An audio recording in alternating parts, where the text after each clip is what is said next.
He was the king of political law enforcement corruption in Mexico. Carillo was famous for the idea that if a load's lost, you kill everyone connected with it. That way you get the traitor. He said that someone had to get their hands dirty for the sake of Mexico. And if that meant moving drugs, well, let's move them.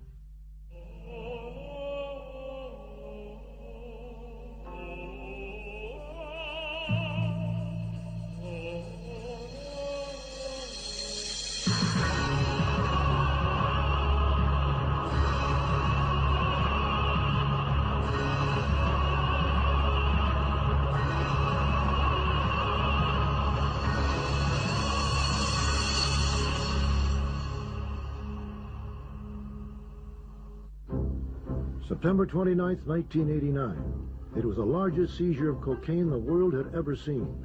Over 21 tons with a potential street value in excess of $7 billion.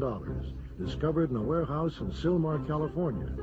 Boxes of the narcotic have been stacked 8 feet high alongside bags filled with over $10 million in cash. Investigators soon discovered that the drugs had entered the United States via the bridge that connects El Paso, Texas with the Mexican border community of Juarez. And while most law enforcement officials wouldn't learn his name for several more years, they were already experiencing the influence of a mysterious Mexican drug lord named Amado Carillo Fuentes. His rise to power and ultimate demise offers a rare glimpse into the narco-political underworld of Mexican organized crime.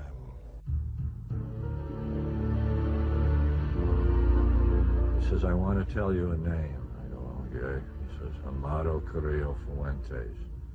And he said, I want to tell you one other thing. Never say that name out loud. He was the king of political law enforcement corruption in Mexico. There was a time when Amado was moving drugs in old commercial airliners, moving it by the ton. You know, 10 tons of coke, pure Colombian coke, in a passenger airline. That's how he got his nickname, El Señor de los Cielos, Lord of the Skies.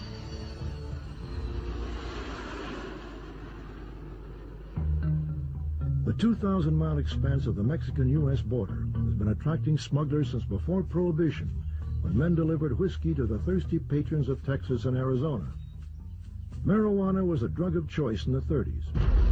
And after World War II, recovering GIs addicted to morphine created an enormous demand for heroin. For more than a century, Mexico's traficantes have catered to America's changing appetites.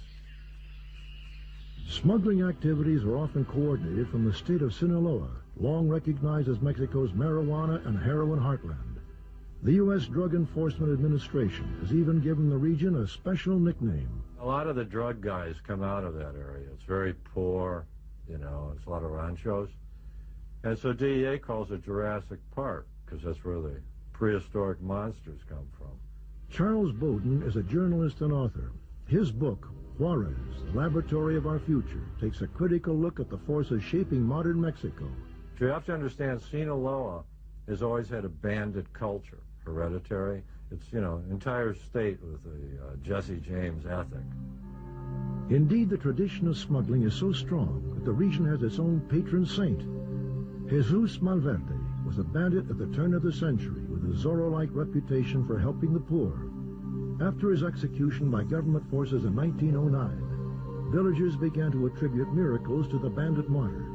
Traffickers often visit his shrine to have bullets blessed or to thank the narco saint for their good fortune. It was into this environment that Amado Carillo Fuentes was born in the early 1950s. We know little of his childhood, but in the early 1970s, his uncle, Ernesto Fonseca, gave him a job harvesting marijuana.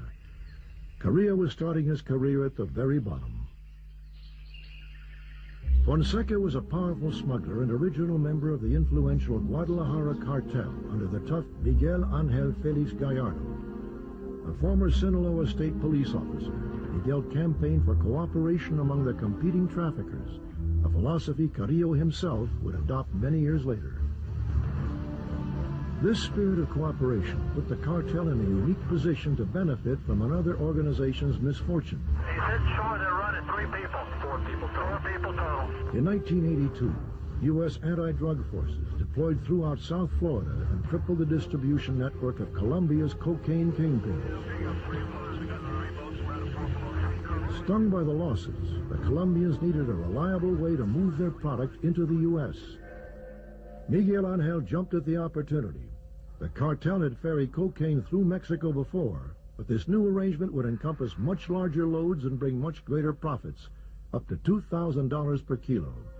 It wasn't long before the Sinaloa drug lords were making more money than ever before. You're in the Sierra Madre, where there's no electricity and people have thatched roofs. You start seeing nightclubs with lavish marble and things in the middle of nowhere. And then you notice that people that are barefoot have Uzis. And what are you supposed to think? They had a good corn crop? It is unknown how Carillo made the transition from harvesting marijuana to full-out trafficking. Most believe that Carillo had completed his apprenticeship and was ready for a larger role in the organization. That larger role may well have included a 5-year stint as a member of Mexico's secret police, the DFS. DFS stands for the Directorate of Federal Security, and it was the secret police agency of Gobernación, which is the Interior Government Ministry of Mexico. Amado had one of those badges. He was an agent at the time of the bust of the Buffalo marijuana complex in Chihuahua, Mexico, a vast multi-billion-dollar operation which at the time employed 7,000 farm workers on the marijuana fields. The biggest drug plantation ever created on Earth. One so large it could be seen by American satellites. The drug complex was exposed by DEA agent Enrique Camarena, who was kidnapped, tortured, and murdered by leaders of the Guadalajara cartel, Carillo's uncle among them. In the investigations that came out later, it turned out that the DFS was deeply involved in the protection of this operation, along with the MFJP, the Mexican Federal Police, and the Mexican Army. The cowardly murder of Enrique Quique Camarena, special agent with the Drug Enforcement Administration, was carried out by the Mexican government in conjunction, in cooperation, in partnership with the godfathers of the drug trade. Phil Jordan retired from the DEA after 30 years of service, including 10 years as special agent in charge of the Dallas office and 1 year as head of EPIC, DEA's El Paso Intelligence Center, the largest database of drug trafficking information in the world. He and Camarena were good friends. To this day, Mexico has never apologized for having captured and delivered Quique Camarena to the traffickers. Because of the international pressures that resulted, mainly from the United States, the DFS dismissed 400 of its agents. And I have to assume that Amado was one of those 400 who were dismissed at that time. In 1985, Carillo made his way to the border town of Ojinaga, a village situated near the Big Bend region of Texas that was rapidly becoming a major distribution center for narcotics in northern Mexico. It had always been very important for marijuana and heroin, but after the cocaine smuggling shifted from the Caribbean into Mexico, Ojinaga became cocaine central. At the time, Pablo Acosta was the undisputed crime boss of Ojinaga. Having smuggled heroin and marijuana in the region for close to 15 years, he had finally taken control of the region, or plaza, 3 years previous. In a process known as piggybacking, the Guadalajara cartel had added cocaine to Acosta's well-respected operations. Pablo's strength was that he had the protection soda for that whole region, and so the cocaine coming in was secure. Nobody had to worry about it. If it was in Pablo's hands, it was safe. Proof that Carillo was in Ojinaga came in 1985, when U.S. Customs agent detained him for carrying an automatic rifle into Mexico. This was Carillo's first and only run-in with U.S. law enforcement, and it produced the oldest known photographs of the man who would become Mexico's most powerful drug lord. Carillo spoke freely with the customs officials, giving them a great deal of personal information. And even though U.S. intelligence had already identified Carillo as a powerful trafficker, they did not know how the Sinaloan fit into Pablo Acosta's organization. They seemed at least to have had a good friendship. Pablo, when I was with him, was very proud of the ingot around his neck. I asked him about that. It was a 1-ounce gold ingot, and he said it was a gift of Amado, and then he showed his watch. It was a solid gold Rolex that also, according to him, had been a gift of Amado. He wore it everywhere. He was, like I said, very proud of that. In fact, when he died, he had the same watch around his wrist. Carillo's arrival coincided with a sudden upswing in the amount of cocaine being flown into Ojinaga. Experts now believe that Carillo's role at the border was a dual one: to coordinate his uncle's Colombian shipments and to apprentice under one of Mexico's most experienced smugglers.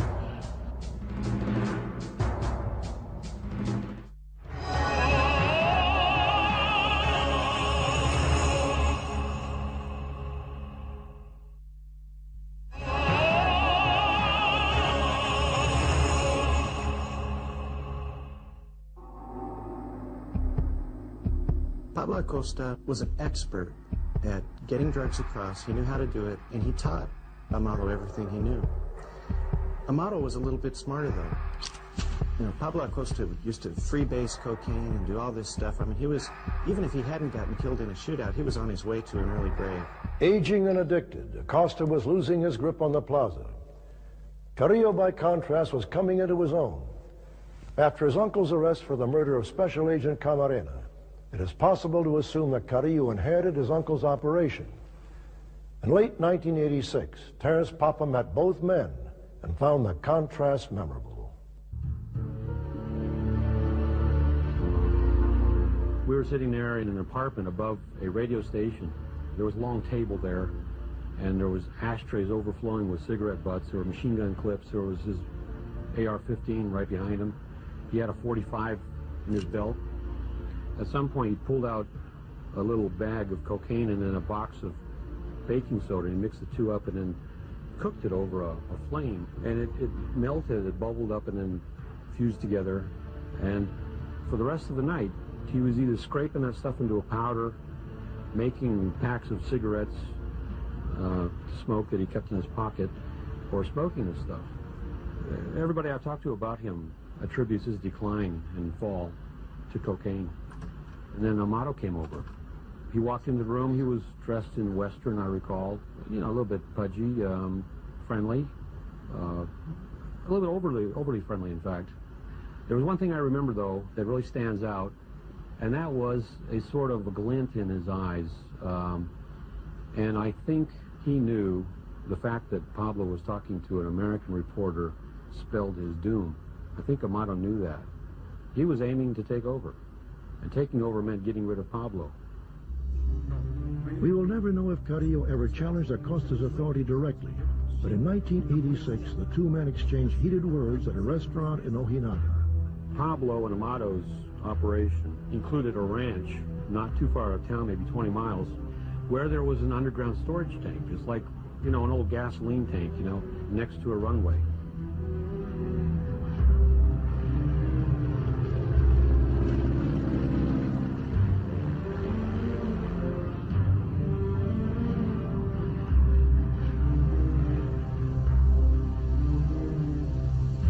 You know, they'd fly in turboprops of cocaine, 1,800-pound loads, and then offload it and bury it in a tank. And only the traffickers knew about this tank. Somehow or other, the DEA found out about this tank.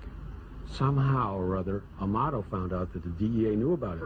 Now, independently of Pablo, Amado had 6 people rounded up who had knowledge of that underground tank. And he had each one of them tortured to death to find out if there was a leak or if they knew anything about a leak. And none of them did, but they were all dead. Acosta confronted Carillo, asking him what he had accomplished by killing 6 innocent men. Carillo replied, coolly, Eliminas a todos, eliminas tu problema. it is better for 6 innocent men to die than for one guilty man to go unpunished. I think Amado learned some lessons from Pablo. He didn't learn the crack cocaine lesson very well because he appeared to do that for the rest of his career. But he did learn that the high profile had some real strong drawbacks.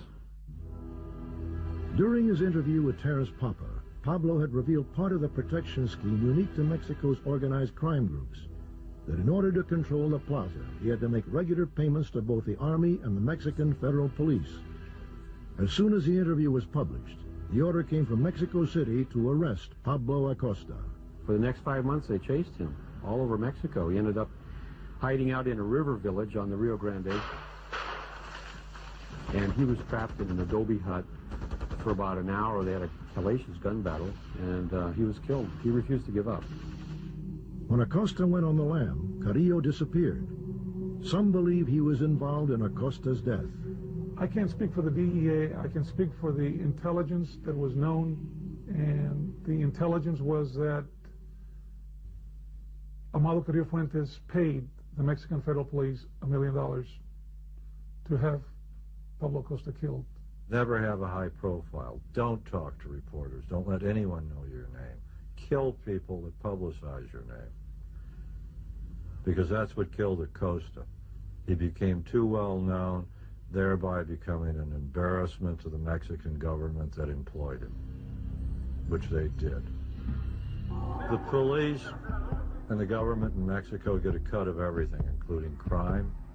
So if you want to be a criminal, the head criminal, you have to establish that you're in charge of the plaza, that you represent the criminal element. Then you can go to the comandante and cut a deal. And the comandante will tell you, you can do anything you want, but if it gets to be trouble, I'm going to kill you, arrest you, jail you. But if that doesn't happen, you just give me my bite, and you can do business. That was the way the plaza system functioned. Over time, it was natural for individual plazas to band together into larger alliances. Carillo's original mentor, Miguel Ángel Félix Gallardo, expanded his operations north of the border, forming the Tijuana cartel. Juan Garcia Abrego consolidated coastal smuggling with prohibition routes across the mountains to create the Gulf Cartel. The Juarez cartel was under the control of Rafael Aguilar Gallardo, a former commander of the DFS, Carillo's alma mater. It is from Juarez that Carillo resumed his air shipments from Colombia, mere days after Pablo Acosta's funeral. Aguilar's former role as a federal secret policeman gave him unique access to the workings of traffickers throughout the region, information he most likely turned to his advantage in growing his cartel's influence. It is believed that Aguilar had an existing cocaine deal with Colombia's Cali cartel before Carillo came to Juarez. Carillo's connection to the Median traffickers was a welcome addition to the business. Then in August of 1989, Carillo was arrested in Guadalajara, charged with trafficking for the Colombians. The military confiscated 6 of his aircraft, 4 of them jets. He was released a few months later. He was arrested, though. A photograph was taken of him that was distinctly different from the photograph taken of him in Ojinaga when he applied for a border crossing card. The only way that I could think of for a person to radically alter his appearance like that is through plastic surgery. Carillo was in prison when authorities discovered the 21 tons of cocaine in Silmar, California. It is likely that the young drug lord had helped transport the narcotics into northern Mexico. I was in charge of the El Paso office at the time that that happened. We had an idea that there was a lot of narcotics coming across. We did not know the tonnage, which came all through the El Paso corridor. It was all through the Amado Carillo Fuentes' organization. DEA in an intercept heard a conversation between a known drug guy in L.A. and a drug guy in Colombia. And the Colombian said, they didn't get the other 20 tons, did they? Silmar terrified the American drug community because it blew the whistle on how big the volume of the traffic was. And secondly, because they took it down and it never affected the price of coke on the street. By the spring of 1990, Carillo was out of prison and the Juarez cartel was experiencing a period of relative calm. In contrast, western Mexico was becoming a war zone. Shortly after the arrest of Miguel Ángel Félix Gallardo, the Tijuana cartel split. Joaquín El Chapo Guzman and Hector Luis Palma formed the rival Sinaloa cartel. Miguel Angel's nephews, the Arellano brothers, arranged the revenge murder of Palma's wife and children. The Sinaloa cartel retaliated by sending 40 armed gunmen to attack a discotheque where one of the Arellanos was partying. The bloodbath culminated in the 1993 assassination of Cardinal Juan Jesus Posadas Ocampo, killed in a firefight at the Guadalajara airport. What that killing did, it outraged Mexican society. And it showed just how brazen traffickers had become. It showed the horrible possibilities of Mexico becoming another Colombia. The Juarez cartel took tremendous advantage of this uncivil war. expanding their territory and offering asylum to several traffickers caught in the crossfire. Even the Colombians found themselves having to make compromises. When Carrillo decided Mexicans wouldn't simply take a fee to ferry Colombian coke, but would move it for half the load. Because then when they took half the load, they started displacing Colombians in the United States in the distribution system. And that's when the roar of money hit Mexico. And that happened between 85 and 90, depending whose account and where. But the real architect was Amado Carillo. The kid had a head for business, even if he had a cold heart.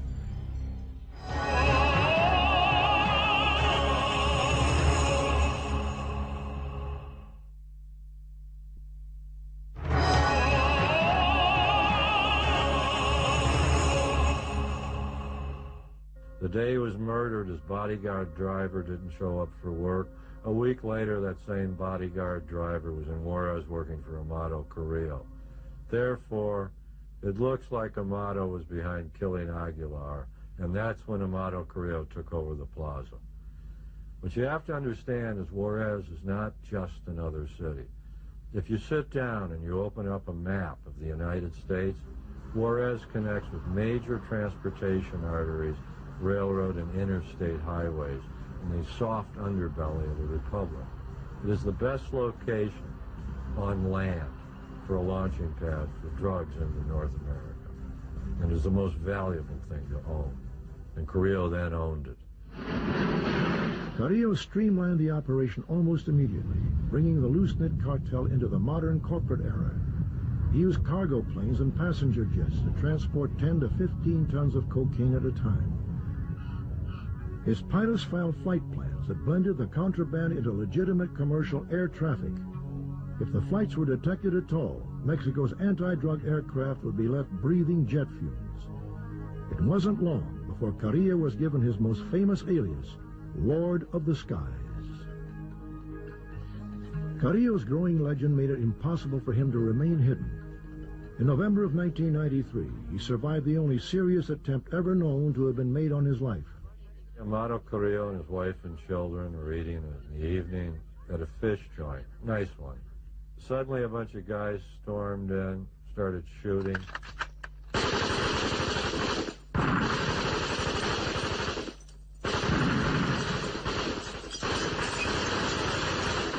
Carillo escaped. It's believed by DEA that the reason Carillo survived was he'd been careful enough that even his assassins didn't know what he looked like and shot the wrong man. It is still unknown who ordered the hit. Some experts say it was Gulf Cartel leader Juan Garcia Abrego trying to eliminate his main competition. Others point to the Arellano brothers of Tijuana, who were upset because Carillo had funded money to their bitter rival, Joaquin El Chapo Guzman. They have a saying in Spanish, plata o plomo. That means silver or lead. You take the money or you get a bullet. And that's how these guys operate. Carillo paid his loyal followers well. Conversely, he showed little mercy for the disobedient. And security leaks, intentional or accidental, were treated with the same swift surgical response. Carillo was famous for the idea that if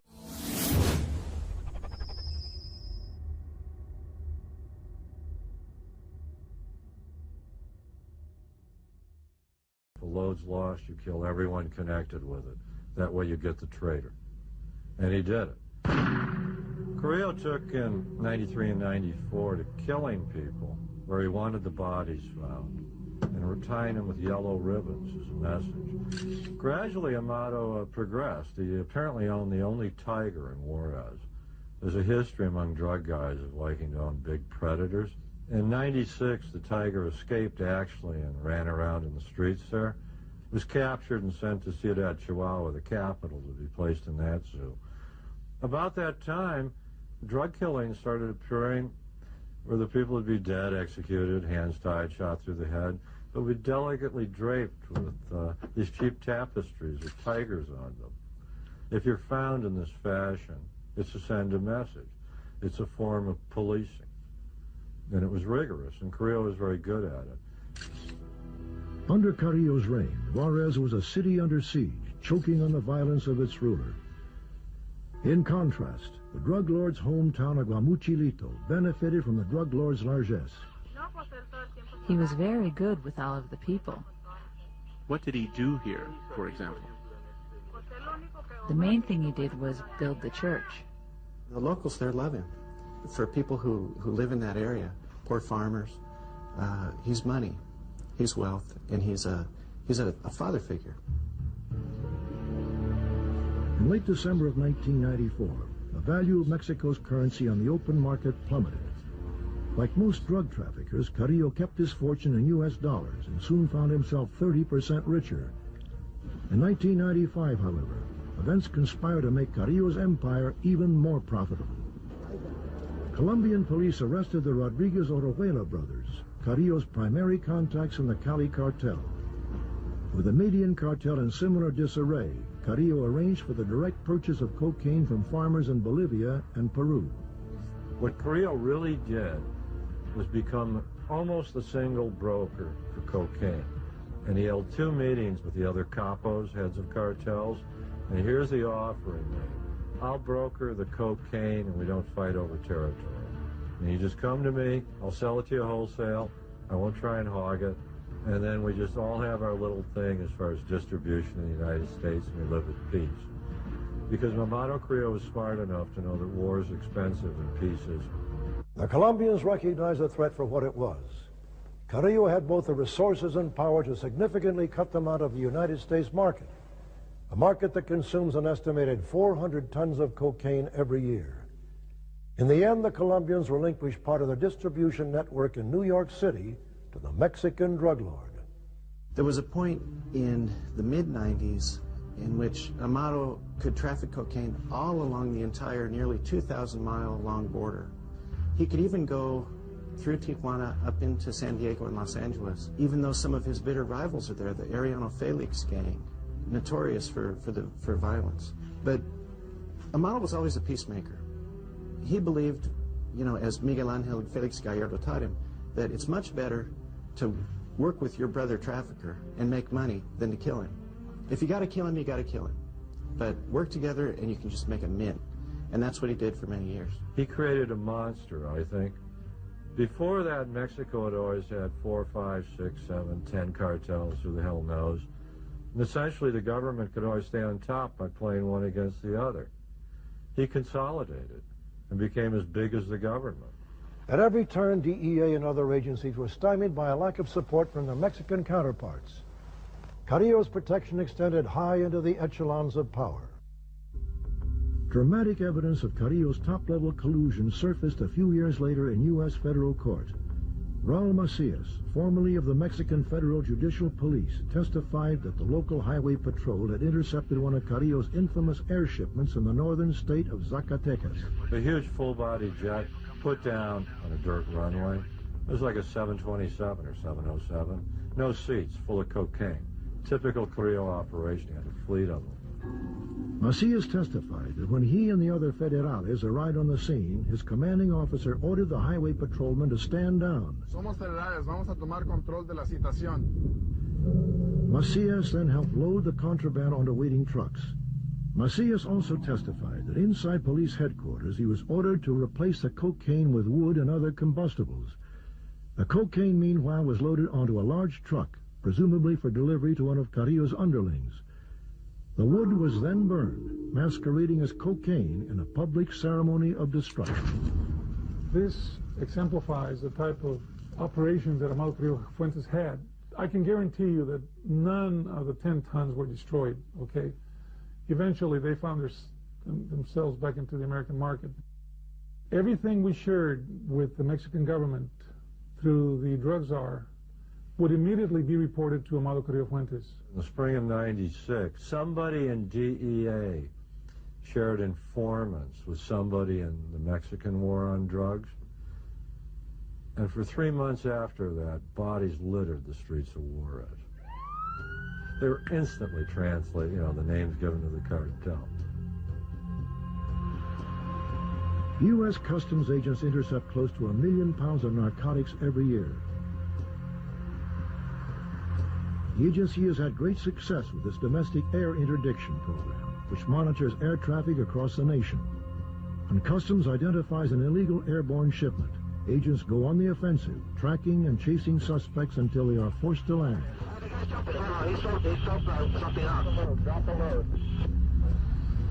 At the border crossings, gamma ray and backscatter X-ray imaging devices peer deep into the vehicles to expose expertly hidden narcotics. But even with the latest technologies employed to stem the flow of drugs into the United States, weak links remain. The border with the most traffic on Earth is the United States and Mexico. 250 million human beings cross it every year. There's no way to police it. U.S. Customs doesn't inspect 10% of the vehicles coming in. What that means is, if you just threw the dope in the trunk and said, the hell with it, 90% would get through. At the border, the odds favor the trafficker. When cocaine first enters Mexico, its wholesale price is approximately $2,000 per kilo, equal to about 2.2 pounds. By the time it reaches the border, that same cocaine is worth approximately $5,000. Once it crosses a border, the cocaine can fetch up to $20,000 wholesale with a street price that is potentially much higher. Even if you assume a remarkable confiscation rate of 50%, the cartel still clears 200 to 500% profit.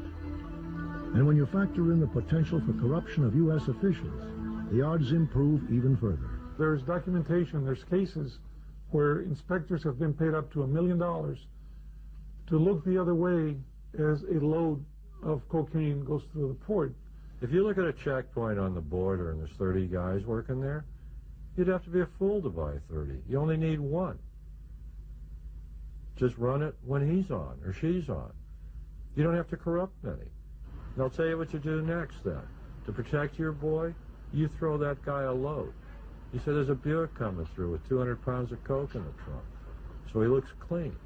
That's done all the time. And it's because the money's too big in drugs. Drugs corrupts everything and everyone.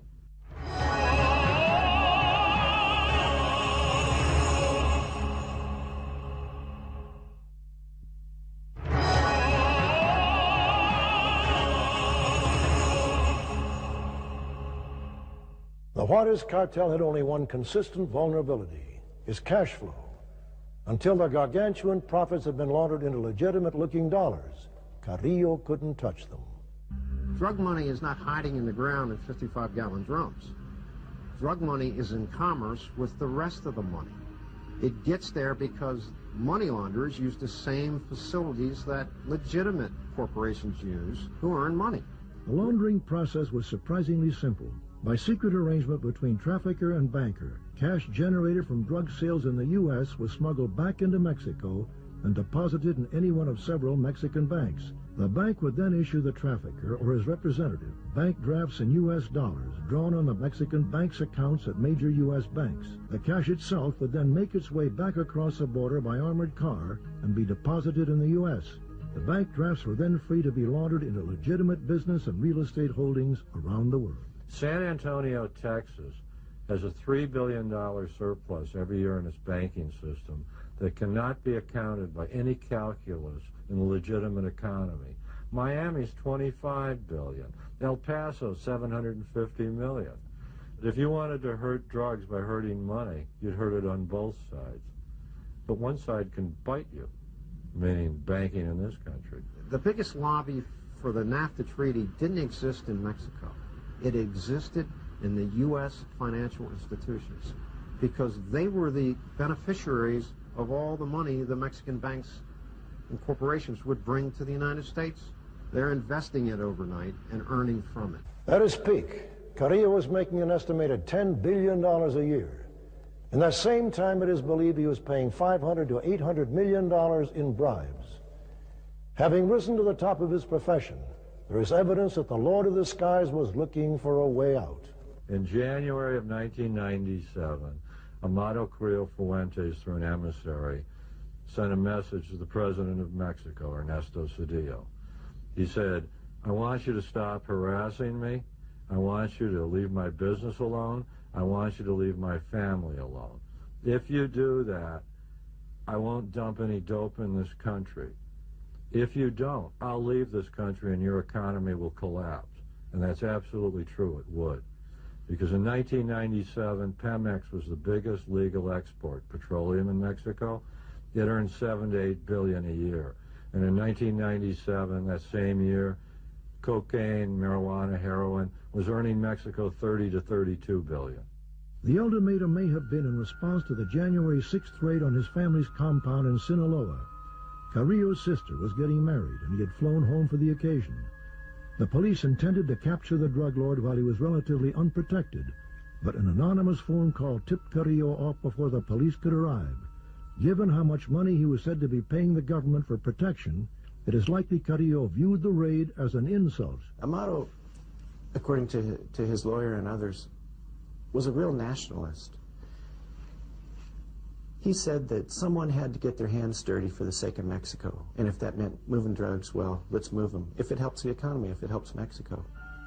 This wedding video is some of the only known footage of Amado Carillo Fuentes. He looks like hell. He looks like a CEO who spent 3 weeks on a corporate merger and hasn't slept and has been living off either whiskey or cocaine.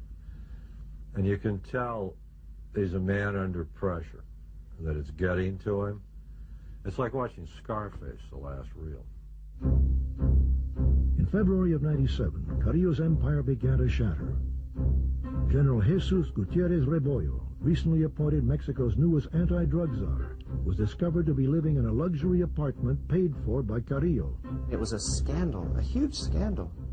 You know, to have the head of your anti-drug agency to be on the payroll of the country's biggest drug trafficker. It's kind of like having somebody working at Los Alamos and giving all of our nuclear secrets to the Chinese. The general's arrest came a mere 2 weeks after having been in Washington, D.C. to meet with U.S. drug czar Barry McCaffrey and discuss confidential counter-narcotics operations. To the press, McCaffrey even expressed his belief that the general was an officer of highest integrity. After he was appointed, General Gutierrez Rebollo had a meeting with reporters. He said, you know, the problem isn't these big drug cartels in Mexico. You gotta be real concerned about these little cartels, the cartelitos. They're the ones that are really much more important than the big guys, because if you add them all up, they're bigger. He was telegraphing his message. He was saying, I'm not going after Amado.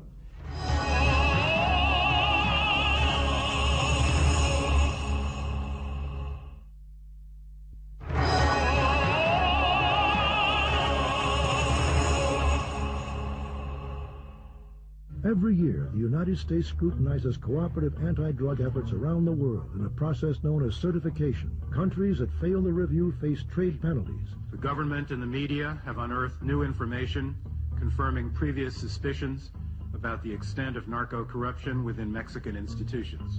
This connection between Gutierrez and Amado was exposed by the government of Mexico itself. Mexico's failure to confront these cartels does not protect a single child on any street of any city in the United States of America. We stand by the decision, obviously, to have the United States certify Mexico, and we're very much opposed to the efforts in Congress to reverse that decision, because we don't see how it helps the United States to walk away from Mexico when both of us are together, working together in a fight in the drug wars. It's almost become a ritual now. Every time certification comes up in February, the Mexicans end up offering something, a sacrifice. It was a tremendous shock to all of us to have this General Officer Gutierrez Rebollo revealed, alleged to be a criminal. There's two things about certification I think everybody should know. One, it's a total fraud. It doesn't change anything in Mexico. And two, it's a preposterous action. The country that should be decertified is the United States, with 5% of the world's population and a nose that sucks up half the world's cocaine. It is just a damn lie to say the Mexicans are ruining our country with drugs. Any demand for drugs will create a market. The drugs will be here as long as we want to buy them. And if it's not the Mexicans, somebody else will bring them. But this is our problem, not theirs. After the general's arrest, Carillo went underground. During this time, he was reportedly seen in Cuba, in Europe, and as far away as Russia. Officials eventually learned that he was preparing to move his operations out of the country and down to Chile. If he was no longer welcome in Mexico, it was reasoned. Then Carillo would then run his drug empire from the very bottom of the world. But Carillo surprised everyone when he returned to Mexico City in July of '97, ready to undergo plastic surgery. He checked into the hospital under an assumed name. For over 9 hours, a team of 4 doctors operated on Carillo. Radical liposuction removed 20 pounds of fat. Facial sculpting altered his appearance. In the end, however, an overdose of the tranquilizer Dormicum kept Carillo from ever leaving the table. When officials learned that Carillo had died under such bizarre circumstances, few were willing to believe it. After all, it wouldn't have been the first time a fugitive had faked his own death by leaving an unrecognizable corpse.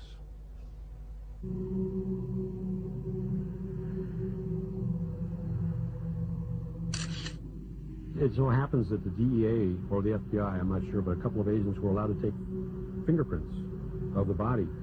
And the comparison was made with the fingerprint, the thumbprint, of Amado's border crossing card that was issued to him in 1985.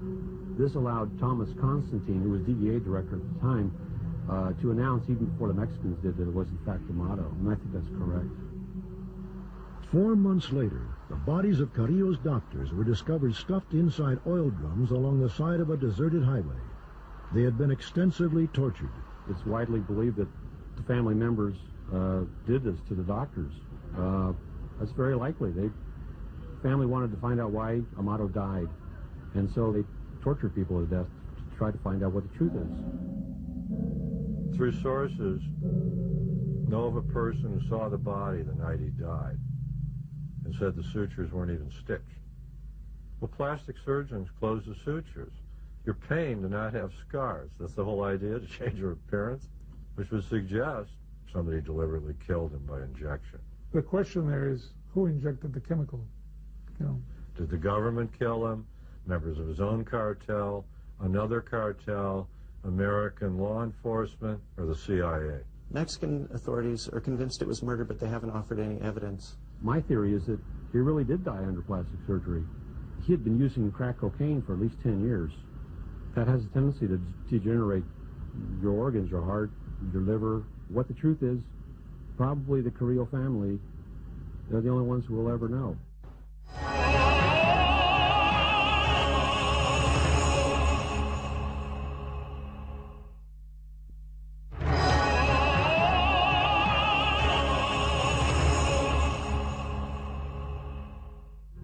Carillo's sudden death left a power vacuum in the Mexican underworld.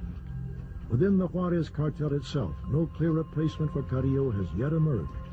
After the death of Amado Carillo Fuentes, a drug war in the true sense of narco-traffickers fighting each other emerged. They like to say Mexico's been relatively quiet. The FBI figures there's been 1,000 drug murders in Mexico in the last 24 months. I think that's low. One of the emerging figures is a guy by the name of Juan Jose Esparragosa Moreno. His nickname is El Azul, blue, that means. He got that because his skin is so dark it resembles the blue-black sheen of a polished gun barrel. El Azul is one of the last old-time traffickers who really believes in peace and unity. And according to the FBI and DEA, he's back and he's big in the Juarez cartel. Frankly, I think when the new Amado arrives, we'll never know his name because he doesn't want to become dead like Amado. It has been said that if Amado Carillo Fuentes had been offered the presidency of Mexico, he would have considered it a demotion. And whether powerful drug lords hold sway over the Mexican government, or the Mexican government holds sway over the drug lords, in the end, the citizens of Mexico are left with the same familiar question: plata o plomo, silver or lead? Will they turn a blind eye to the corruption and complicity, or will they fight the Amado Carillo Fuenteses of the world? We have in the past won major battles, but we're still a long ways from winning the war. Amado Carillo died in July of 1997. I haven't run into a single American who says I can't find any coke and I can't afford it. Heroin's so damn cheap now people won't inject it. They just snort it. No, his death meant nothing. It was like the death of the head of General Motors. The Chevys just keep rolling off the line. That you have to give the devil his due. He built something durable. In Mexico, if you ask people about Amado Carillo, ordinary Joe Sixpack on the street is going to say, well, he's still alive. You know, there's such belief in his myth, his power, his legend, that some Mexicans think he couldn't be dead. He's the Lord of the Skies. He can't die. He was the king of narco-political law enforcement corruption in Mexico. Carillo was famous for the idea that if a load's lost, you kill everyone connected with it. That way you get the traitor. He said that someone had to get their hands dirty for the sake of Mexico. And if that meant moving drugs, well, let's move them.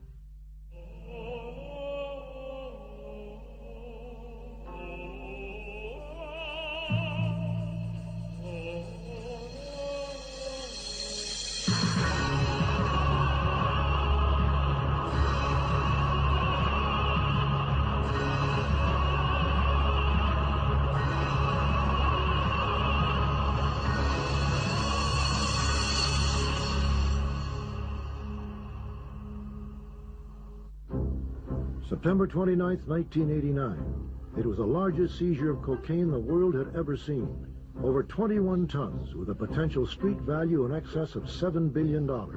Discovered in a warehouse in Sylmar, California. Boxes of the narcotic have been stacked 8 feet high alongside bags filled with over $10 million in cash. Investigators soon discovered that the drugs had entered the United States via the bridge that connects El Paso, Texas with the Mexican border community of Juarez. And while most law enforcement officials wouldn't learn his name for several more years, they were already experiencing the influence of a mysterious Mexican drug lord named Amado Carillo Fuentes. His rise to power and ultimate demise offers a rare glimpse into the narco-political underworld of Mexican organized crime.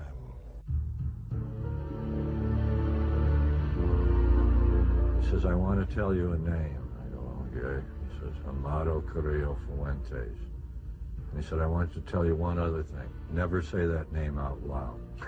He was the king of narco-political law enforcement corruption in Mexico. There was a time when Amado was moving drugs in old commercial airliners, moving it by the ton. You know, 10 tons of coke, pure Colombian coke, in a passenger airline. That's how he got his nickname, El Señor de los Cielos, Lord of the Skies.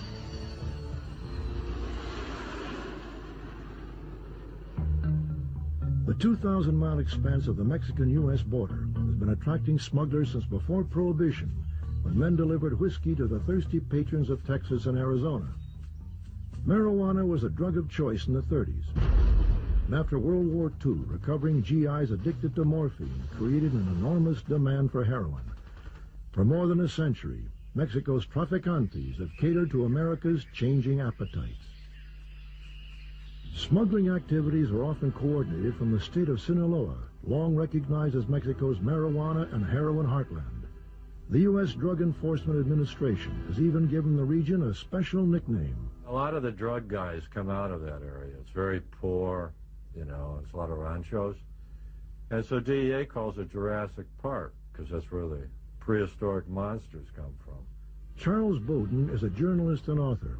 His book, Juarez, the Laboratory of Our Future, takes a critical look at the forces shaping modern Mexico. You have to understand, Sinaloa has always had a bandit culture, hereditary. It's, you know, entire state with a Jesse James ethic. Indeed, the tradition of smuggling is so strong that the region has its own patron saint. Jesus Malverde was a bandit at the turn of the century with a Zorro-like reputation for helping the poor. After his execution by government forces in 1909, villagers began to attribute miracles to the bandit martyr. Traffickers often visit his shrine to have bullets blessed, or to thank the narco saint for their good fortune. It was into this environment that Amado Carillo Fuentes was born in the early 1950s. We know little of his childhood, but in the early 1970s, his uncle, Ernesto Fonseca, gave him a job harvesting marijuana. Carillo was starting his career at the very bottom. Fonseca was a powerful smuggler and original member of the influential Guadalajara cartel under the tough Miguel Angel Felix Gallardo. A former Sinaloa state police officer, Miguel campaigned